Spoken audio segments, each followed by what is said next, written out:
KTN News. Now, recent survey shows that Kenya has not improved its transparency in the national budget-making process. According to the Open Budget Survey of 2021 by the Institute of Public Finance, public participation has significantly improved in as far as budget-making process is concerned. And as KTN's Brian George Otieno reports, more still needs to be done to attain the desirable global standard. Did you know that the government is supposed to include you in the budget-making process?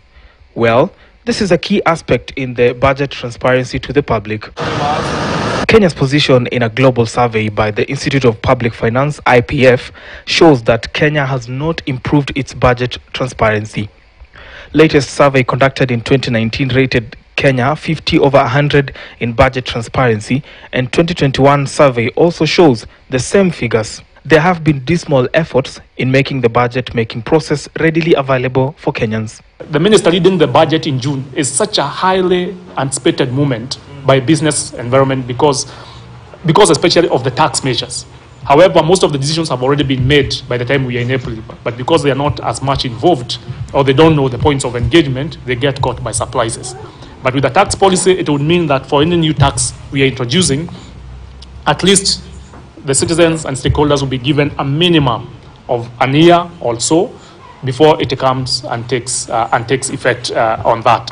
The country that scores 61 or above shows proper transparency to the public on the budget-making process. On the flip side, though, public participation has significantly improved.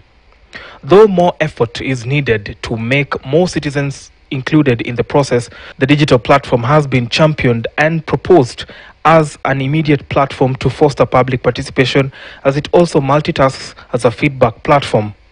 Parliament takes the blame of the phenomenon by not involving the electorate in the process. Public has elected representatives for themselves, and do these representatives create spaces for them to give their input? So whether you think about the memorandums that are sent to Parliament, petitions, because it's also a form of public participation, input, the kind of questions, so that's a critical one. And you see in Kenya particularly, the score for parliamentary participation within the parliamentary setup is quite good. But the second one is that the executive needs to create certain and predictable spaces, both physical and time-wise. This is what we mean.